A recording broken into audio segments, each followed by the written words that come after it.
नमस्कार सभी को। आज मैं आपके सामने एक महिला की कहानी लेके आया हूँ। एक ऐसी महिला जिन्होंने चिपको मूवमेंट जैसे बड़े मूवमेंट को जन्म दिया और साथ ही साथ 1986 1986 में जिनको भारत सरकार ने भी भारत की पहली वृक्ष मित्र के सम्मान से सम्मानित करा।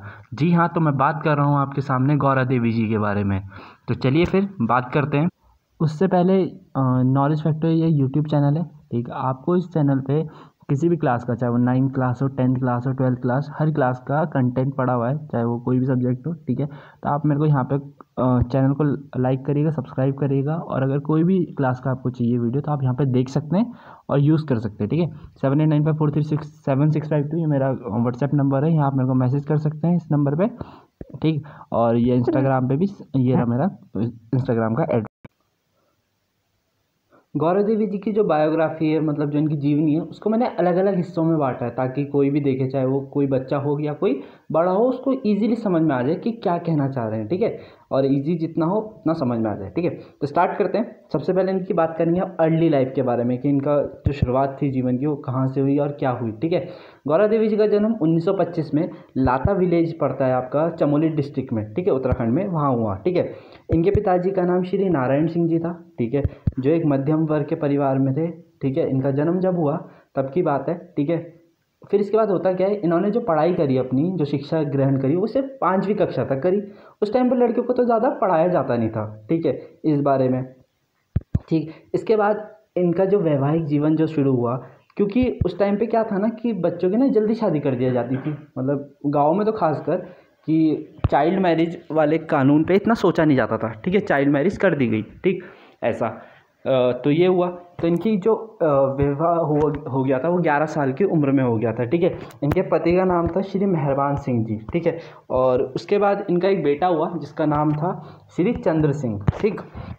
फिर इसके बाद कहानी आगे बढ़ी। 22 साल की उम्र में, जब गौरा देवी जी की उम्र 22 साल की थी, इनके पति का देहांत हो गया, ठीक।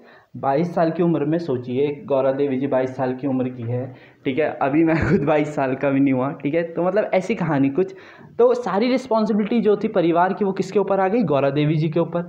बेटे को भी पालना है। बेटे की उम्र उस टाइम पे जो थी वो 2 साल 6 महीने, सिर्फ 2.5 साल का था बेटा, ठीक है, छोटा था। और साथ ही साथ जो सास ससुर थे वो भी वृद्ध हो चुके थे, मतलब बूढ़े हो चुके थे, तो उनकी भी जिम्मेदारी किसके कंधों पे, अब सीधा गौरा देवी जी के कंधों पे। इमेजिन करिए कि ऐसी रिस्पॉन्सिबिलिटी आ गई थी इनके पास, ठीक है। लेकिन इन्होंने तभी भी हार नहीं मानी और कहानी चलती रही आगे।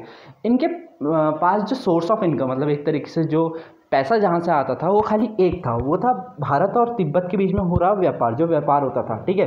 किसी भी चीज़ का वो व्यापार करते थे लोग और वहाँ से इनका गुजारा होता था। कहानी चलती रही ऐसे। लेकिन जब 1962 में बात आई, मतलब 1962 की बात है, जब भारत और चाइना का वॉर हुआ, ठीक है। अगर आपको याद हो 1962 का वो वॉर जो इंडिया हारा है लास्ट में जाके, ठीक, उस वॉर की कहानी। उस वॉर में हुआ जो भी हुआ, उस वॉर में इंडिया हारा। फिर उसके बाद क्या होता है कि वॉर की वजह से जितना भी ट्रेड था वो सब बंद हो गया, ठीक है। तो अब ये एक बहुत बड़ा इनके सामने चैलेंज आ गया कि अब क्या होगा, ठीक है, क्योंकि अब तो वो ट्रेड तो बंद हो गया, इनके परिवार का सोर्स ऑफ इनकम बंद। लेकिन तभी एक बहुत ही अच्छी चीज़ कि इनका बेटा ना बड़ा हो चुका था, ठीक है, मतलब वो थोड़ा एक चीज़ बहुत अच्छी करी थी, उन्होंने अपने बेटे को बहुत अच्छे से पढ़ाया था, ठीक है। बेटे को अच्छे से पढ़ाया था, उस वजह से वो सेल्फ इंडिपेंडेंट था। मतलब सेल्फ इंडिपेंडेंट मतलब अपने पैरों पे खड़ा था। तो उसने उसके बाद क्या करा, उसका जो काम था वो वूल का काम था, मतलब ऊन वगैरह का काम वो स्टार्ट कर दिया, और बाकी वो लेबर का भी जॉब करता था और अच्छे से अर्निंग वगैरह करता था, ठीक। उससे इनका गुजारा हो गया था। तो अभी हमने इनकी डिस्कस खाली जितनी भी पर्सनल लाइफ डिस्कस करके इनके पर्सनल लाइफ क्या हुआ, लेकिन इनका जो सोशल इम्पैक्ट था, मतलब जो समाज पे था इम्पैक्ट, वो क्या था उस बारे में बात करेंगे। तो एक चीज़ का ध्यान रखिएगा, जो पूरी लाइफ है इनकी, ठीक है, उसमें जो सबसे बड़ा टर्निंग पॉइंट आया वो अब आएगा, ठीक है। 1970 में, यानी 1970 में अलकनंदा में एक बाढ़ आई थी बहुत बड़ी, ठीक है, जिस वजह से जितने भी आइडियाज़ थे, मतलब इन्वायरमेंट को लेके, वो नए नए बनने शुरू हो गए थे, नई सोच आई थी इन्वायरमेंट से रिलेटेड। उसके बाद जितने भी चेंजेस हुए हैं, बहुत ज़्यादा चेंजेस हुए हैं उत्तराखंड के रीजन में तो खासकर, ठीक है। वहाँ पे फिर हुआ क्या, तो उस टाइम पे चंदी प्रसाद भट्ट जी थे, गोपेश्वर में, चमोली डिस्ट्रिक्ट में पड़ता है गोपेश्वर गाँव, ठीक है। वहाँ वो बता रहे थे कि कैसे अगर आपके गांव में बाढ़ आ जाए, मतलब फ्लड की प्रॉब्लम आ जाए, तो आप कैसे रिस्पॉन्ड करेंगे, कि कैसे अपने गांव को सेव करेंगे, इस बारे में बता रहे थे। और साथ ही साथ ये भी बता रहे थे कि कारण क्या थे, ठीक है। जो फ्लड आई थी ना उसके मेन कारण क्या थे, तो उन्होंने सबसे बड़ा कारण बताया कि 1962 में जो वॉर हुई थी, ठीक है, भारत और चाइना की जो वॉर हुई थी, उसके बाद जितनी भी गाड़ियाँ उस टाइम पे यूज़ करी गई थी, जिन्होंने रूट यूज़ करा था मतलब गांव वाला, उससे हुआ क्या कि हमारे जितना भी इन्वायरमेंट है उसका बहुत बड़ा नुकसान पहुंचा है उसको, ठीक है, कि बहुत ज़्यादा पॉल्यूशन हुआ, उस वजह से बहुत ज़्यादा हार्म पहुंचा, माउंटेन्स ख़राब हो गए। तो लोगों को अब सोचने में मजबूर कर दिया इस सिचुएशन ने कि हाँ, कि अब हमें कैसे भी करके अपने पहाड़ों को या अपने जंगलों को, पेड़ों को बचाना है, ठीक है। तो ये सुन के इसके बाद कहानी आगे बढ़ी। तो 1972 आते आते जो गौरा देवी जी थे उनको महिला मंगल दल का एक तरीके से हेड बना दिया गया, ठीक है। जब इनको हेड बनाया महिला मंगल दल का, ठीक है, उसके बाद बहुत लोगों ने इस ग्रुप को ज्वाइन करा, जैसे आपके मिस्टर गोविंद सिंह रावत जी हो गए, ठीक है, चंदी प्रसाद भट्ट हो गए, और भी बहुत सारे लोग थे जिन्होंने इसको ज्वाइन करा, ठीक। इसके बाद जब थोड़ी और टाइम बाद जब देखा गया कि अभी फैक्ट्री बनना स्टार्ट हो रही है वहाँ, ठीक है, और भी बहुत सारी चीज़ें कर रहे लोग, मतलब अभी भी क्या था, एक तरीके से आपके जितने भी जंगल से मतलब फॉरेस्ट वगैरह वाला एरिया था, सबको अभी भी नुकसान हो रहा था। तो ऐसा करके इन लोगों ने इसके अगेंस्ट में मीटिंग्स करना स्टार्ट करा, ठीक है। मीटिंग कहाँ का करी, रैनी विलेज पड़ता है, ठीक है, या फिर आपके जो भी आसपास के गाँव थे वहाँ इन्होंने मीटिंग्स करी, ठीक है। मीटिंग से हुआ क्या, लोग इनके साथ जुड़े, सपोर्ट करा, ठीक है, और एक बहुत बड़ा क्या करें इन्होंने मूवमेंट क्रिएट करा, ठीक है, ठीक है। आगे जाके कहानी आगे बढ़ी। तो बात है 23 मार्च 1974 की, ठीक है।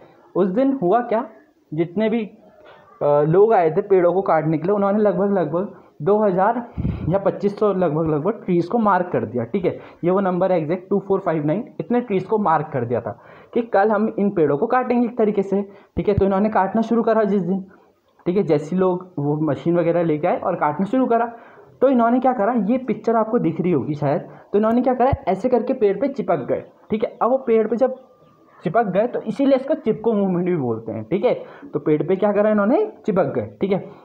जब चिपक गए तो इन्होंने ये बोला था कि अगर आपको पेड़ों को काटना है तो पहले आपको हमें मारना पड़ेगा। सिंपल सी कहानी ये थी कि अगर आपको पेड़ों को काटना है तो पहले हमें मारना पड़ेगा। लेकिन इतनी ज़्यादा लोग थे, क्योंकि इन्होंने इतना ज़्यादा सपोर्ट इकट्ठा कर लिया था कि जो वो आए थे पेड़ काटने वाले, उन्होंने नहीं काटे फिर, ठीक है, ऐसे करके। तो आगे जाके जो ये स्टार्टिंग थी, इसी इंसिडेंट की वजह से चिपको मूवमेंट को इतना बड़ा वो मिला, एक तरीके से फेस मिला। एक तरीके से सही चीज़ यही होगी कि चिपको मूवमेंट का एक बहुत बड़ा फेस मिला, फेस इन द सेंस कि स्टार्टिंग हुई एक तरीके से, ठीक है। अगर मैं ये बोलूँ कि गौरा देवी जी को ये बोलना चाहिए कि एक तरीके से वो इंसान है जिन्होंने इस चिपको मूवमेंट को जन्म दिया है, तो बिल्कुल सही होगा, गलत बिल्कुल भी नहीं होगा, ठीक है। इसके बाद इनको अवार्ड भी दिया गया, 1986 में अवार्ड दिया गया इनको। कौन सा अवार्ड मिला था इनको, मिला था पहली वृक्ष मित्र का अवार्ड, ठीक है। पहली बार किसी को वृक्ष मित्र का अवार्ड मिला था, वो भी इनके इसी कार्य के लिए, ठीक है, जो अभी हमने सुना था।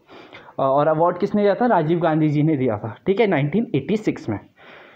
इसके बाद 1991 में इनकी मृत्यु हो गई, ठीक है।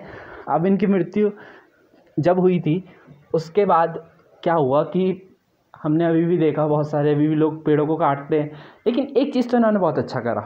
क्या, इन्होंने हर एक महिला को ये आश्वासन दिया एक तरीके से कि हाँ, कि भरोसा दिलाया कि अगर महिला अपने पे आ जाए ना, मतलब औरत अपने पे आ जाए, तो पुरुष की बराबरी तो दूर छोड़िए, ठीक है, वो जो मेल है उससे भी आगे निकल सकती है, ठीक है, जो कि बहुत अच्छा करा इन्होंने, ठीक है।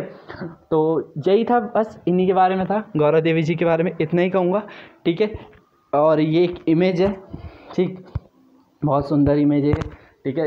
अभी हमारा नेशनल एनवायरनमेंट डे भी था, उस टाइम की है ये इमेज जो हुई थी, ठीक। तो ये था गौरा देवी जी के बारे में। सोचता हूँ आपको पसंद आया होगा। अगर पसंद आया है तो अपने फैमिली मेम्बर्स को दिखाइए, ठीक है। एक ऐसी महिला की कहानी है जो शायद हम लोग भूल चुके हैं एक तरीके से, ठीक है।